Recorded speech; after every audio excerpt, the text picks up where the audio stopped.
To start, I'm going to play the first movement from Sergei Prokofjew's Solo Violin Sonata, and it's a piece that he wrote after hearing a class of violinists play in unison. I think it was 24 violinists, and he was so struck by the sound that he decided to write this sonata. It's maybe 14 minutes, but I'm only playing the first movement.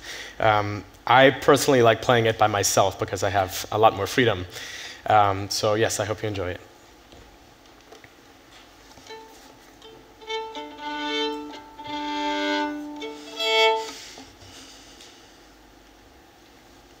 It's going to get loud if the mic is still on, I promise.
Not yet. This was amazing. First, when we talked, I said, play something, you know, light and for our ear, Ohrwurm. I don't know how you say that in English. Something smooth, something easy, because we're all tired by this point. But this was kind of a. Then you say, no, let's do something a little bit more difficult, a little bit more intellectual. Why did you pick this piece? I picked this piece because, first of all, I've studied it for a long time and I love it. But I think it has complexity to it, but it offers it, in my opinion, in a language that's more simple. It almost feels kind of like a folk song in some ways, I think. Describe the feeling that you have when you are a soloist playing and there's 100 to 120 musicians accompany you, that rush that goes through your mind or through your body. Yeah, it's unbeatable. It's a lot of responsibility, of course. You have very often when I go to play with orchestras, you know, if there's a concert Friday, Saturday, Sunday, very often I'll arrive maybe Wednesday, and we have one rehearsal on Thursday and maybe a short rehearsal on Friday before the concert. So you have a very, very short amount of time. When I say short rehearsal, I say maybe 90 minutes the first day and maybe 30 minutes the second day. So you have to know this great work of art as if you have known it since it was first created, and it's a lot of responsibility to match that up with the conductor, who's a third party, sometimes entirely from the orchestra, and the orchestra members who have played it hundreds of times before. I'm 23, so very often when I play, it is maybe my first or second time playing a piece. But let's say you screw up. You're a soloist and you screw up. Do the other guys tell you this you didn't really match? Do they tell you that? Make you feel somehow? If they're not very nice people and not good musicians, of course. But for the most part, you haven't screwed up. You can look at it that way, or when people go to a concert, very often they're not there to pick the mistakes. They're not there to listen to you mess up. They're there to enjoy something that you're bringing to them and that they've wanted to go to for a long time. Well, Glenn Gould would say the opposite. Yes, that's true. It's a stage where they shoot you down, and it's a massacre when you're on stage. That's why he only then recorded in studios afterwards. But it's nice that you see it that way. You're a very young star, and you probably know the winner-take-it-all thing. We have this everywhere. We see this. You have a bunch of great talents, and very few make it to the top. And those at the top command 90% of the resources and the attention, the media attention, and everything. And all the other great players just don't make it up to the top. The competition in music is even stronger than in business, and even stronger than in science. How do you deal with that, the winner-take-it-all effect?